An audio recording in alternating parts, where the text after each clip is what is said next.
honestly, the hamburger was not on my menu at the beginning. I was hoping to... I think maybe at the very beginning I was hoping to avoid the hamburger altogether because I've never been a terribly like meaty person, and though I like to eat a hamburger every once in a while, I didn't feel I had confident in making a really great hamburger. And I really knew that if I was going to make a hamburger, it had to be a really good one. And so I kind of shied away from it, and I came up with the hot beef, which I thought was a really great alternative, and it was. But after the first 3 months, I realized that I had to just do my research and ask around and come up with a really good hamburger. I'll have one of those. Actually, instead of fries, can I get a salad instead? Please. Burger with salad? Would you like bacon or chicken? I'm going to go simple today. Simple? Yeah, thanks. So, regular burger with salad. Okay, it's good. Can I get a burger rare, please? With cheddar. Burger rare with cheddar? Yep. And fries? Yes. Thank you very much. You're very welcome.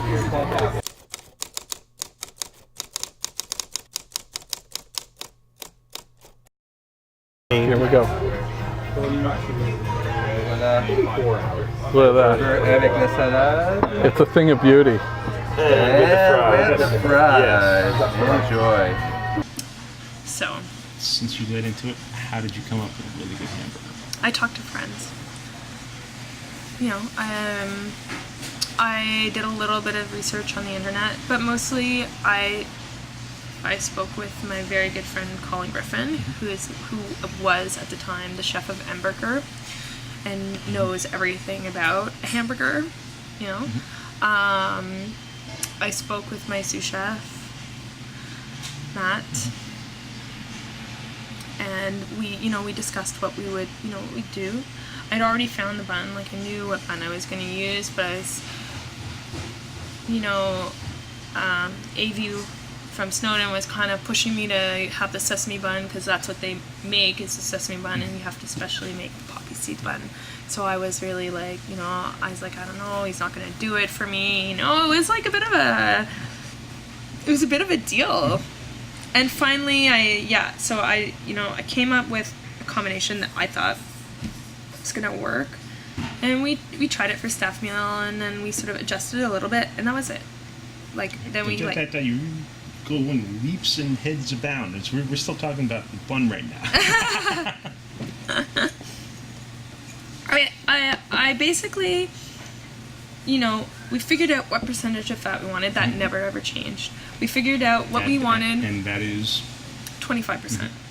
We figured out what seasoning we wanted in there, and that really never changed. And then we figured out basically quantities. We trial and errored the quantities of the seasoning. What are the seasonings you use? It's really straightforward. Salt, pepper. There's a little bit of breadcrumb. Yeah. Because that's the sort of thing where, upon having seen it being made, I have in my head, this is how I want my burger made. This is how I want my burger done. That's a great burger.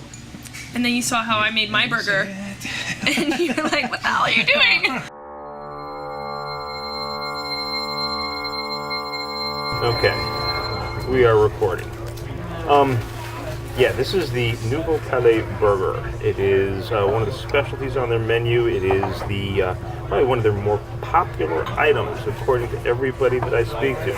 As you can see from here, there is a toothpick. Do not eat the toothpick. It is very dangerous. She actually described it as a sexy little toothpick. That is a sexy little toothpick. She explained it as a sexy little toothpick because it has the, not saran wrap, but the frilly plastic stuff on the top. I got stiffed on the frillies. Then we have a bun. We have some lettuce. We have some onions. We have a slice of tomato. And then underneath we have our cheese and we have our burger patty. Below that is some mayonnaise, and then there is the bottom of the bun. I asked for mine rare. We shall see how it is done. If you notice, the bun itself has some poppy seeds on it.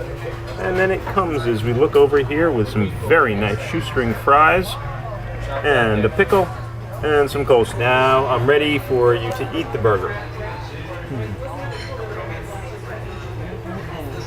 Don't eat the toothpick. All right. Patty looks like it's not overly done, which is great. It's going to be juicy. Let's see.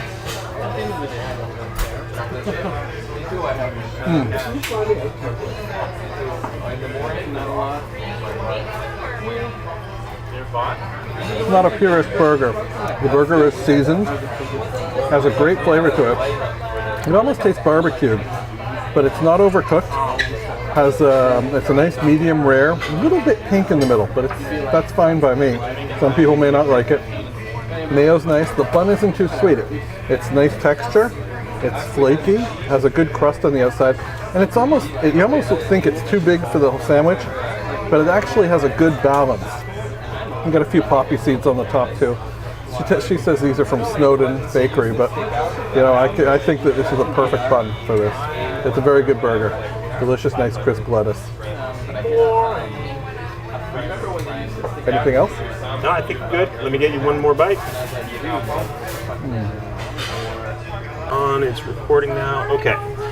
So let's put this on this side of the microphone. And yes, the complicated thing now is holding the camera with one hand. So I apologize for the shakiness. Why don't I hold it? Here, have a hand. I like this. Possessive, aren't you? Very. It's my toy. It's my baby. Holding the camera with one hand and then trying to eat the burger with the other, and then trying to describe the burger eating sensation. Okay, we have burger in hand. Oh. Now the burger's in hand.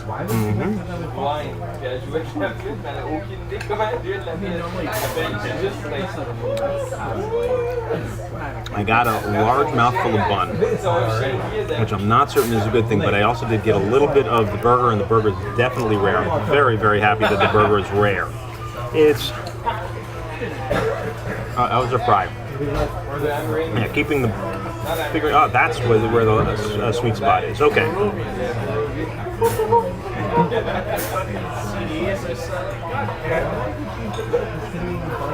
Okay. The lettuce is not coming through at all. The burger itself is delicious.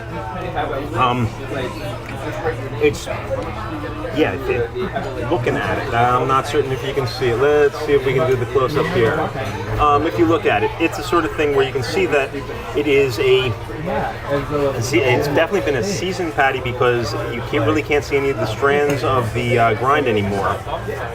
Yeah. No, you were saying? no, it's definitely mixed and seasoned, but it's done well where you don't lose the characteristics of the burger.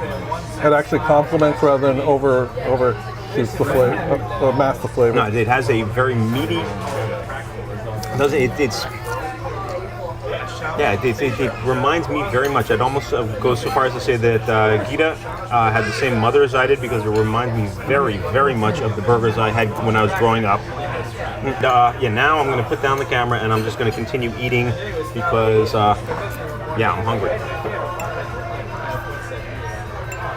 We don't put eggs into our hamburgers here, but I grew up putting an egg into my hamburger and like all kinds of stuff. Honestly, I used to put so much stuff like mustard and Worcestershire and all this stuff into my hamburger, when I was a kid.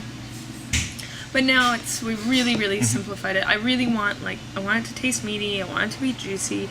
I want there to be a really great slice of tomato, some nice homemade, mayonnaise, nice crispy lettuce, and then very, very, very important is very thinly sliced onions. That's my feminine touch. I thought it was a sexy toothpick. Oh, the sexy toothpick, also very important. Yes, the sexy toothpick is very, very important. When you talk about testing, did you test different butchers? Did you test different cuts? No, I talked to my butcher at Tours in at the Westmount Market. at Water Market, and you know, I mean, yes, we talked about cuts and all that stuff, but the reality is that our burger is $9.95 with fries. So we're not going out and making filet mignon burgers for people. No, That's filet impossible. mignon burgers would be horrible. Yeah, well, with lots of fat or whatever.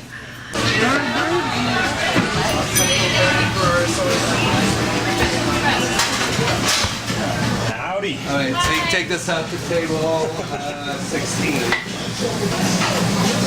Have you met everybody in here? No, I haven't met anybody at all. This is Laura. Hi. Howdy. Tennessee. Nice to meet you. Nice to meet you. I'm Zeke, and I'm doing the burger report. See, up there. We actually have people coming in and asking us where we are. I didn't know you could buy chicken flour. We should totally package it. So Why not? Chicken flour. that's it. It's a ingredient. Yeah. Where is that? When is that from? Lemonade ingredient. We're trying to get the like perfect Then I'm building Very close. I've been obsessing about it for a while with a friend of mine. Making it crispy? Oh.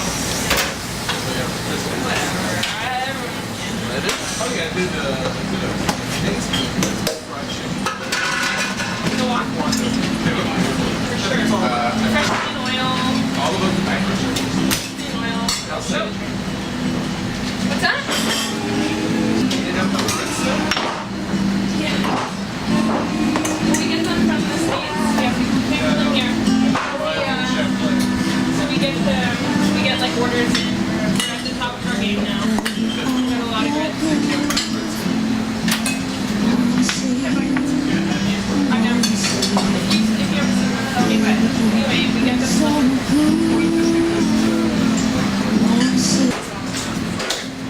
I'll tell you where I find it. There's the burger. You let it. You get hominy. Yeah. You get it, like you get hominy, but you can't get it. They're doing our next. So first burger. Yeah, I was in the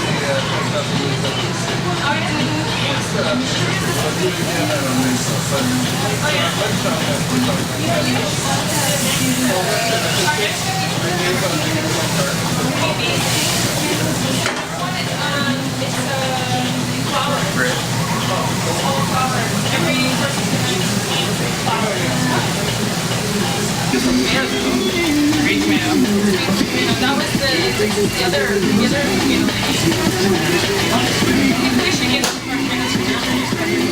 We got their they get our partners tonight. We got their romance.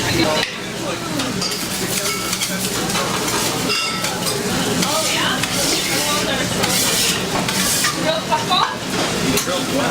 Yeah, I love grilled puffball. Sometimes it's so too big.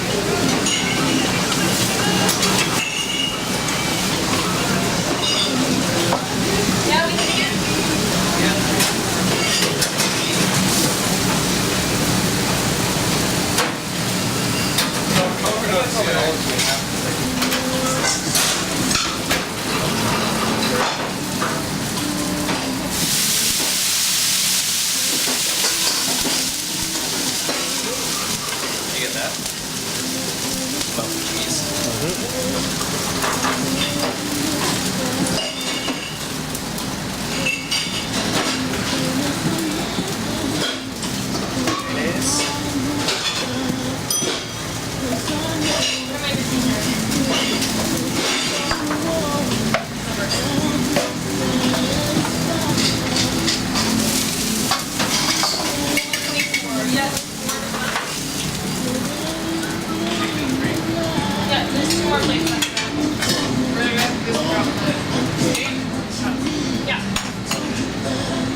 Thank you very much. That's a beautiful burger. I'd say that's a very reasonable burger. You want to see the fries go on? Yes, I do.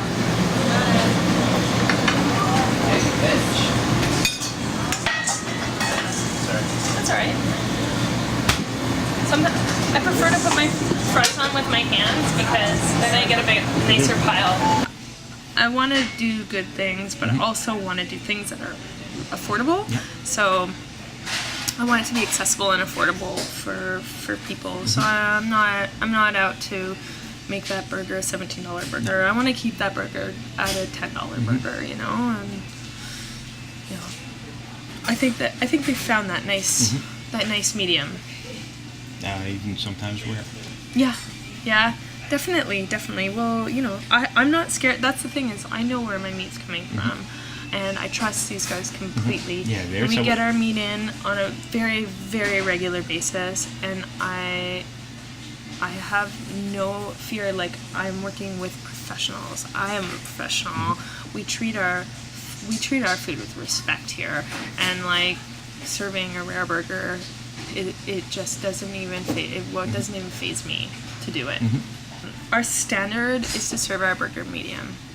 That's the standard. I want to cut into a burger and see a nice rosé. That's what I ask for from my cooks. That's what I get from my cooks, and that's what the client gets unless they, you know, they specify, and we don't get burgers back. And then the tomato. You said the tomato was really important. Where are you sourcing your tomatoes, and right now what do you do in January? Tomatoes are abundant. Yes. You know, so it's hard not to. That's why I don't understand. Like, sometimes I go to places, I'm like, how could you put this crappy tomato into when there's all these great tomatoes that, you know, for free basically. But you know, I deal with Beery a lot.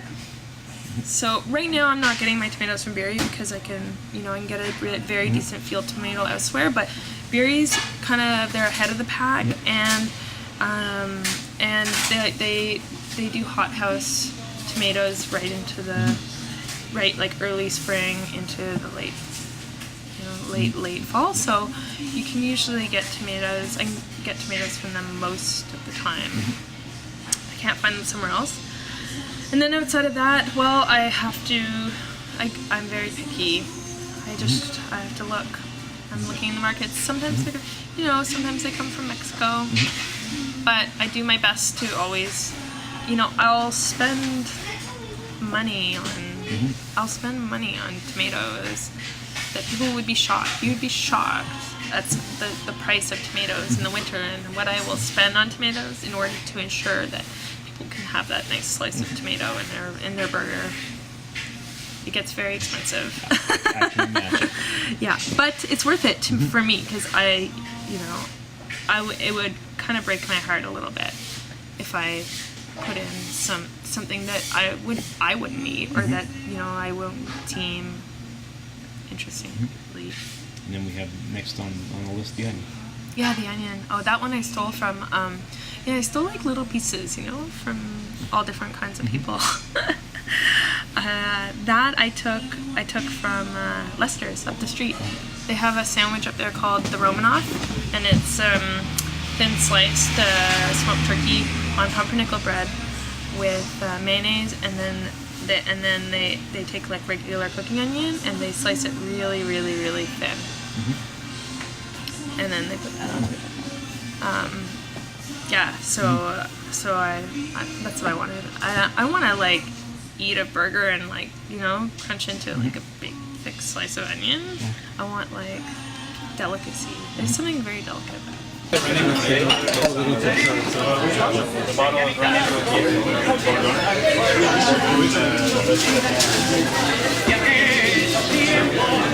Cheers!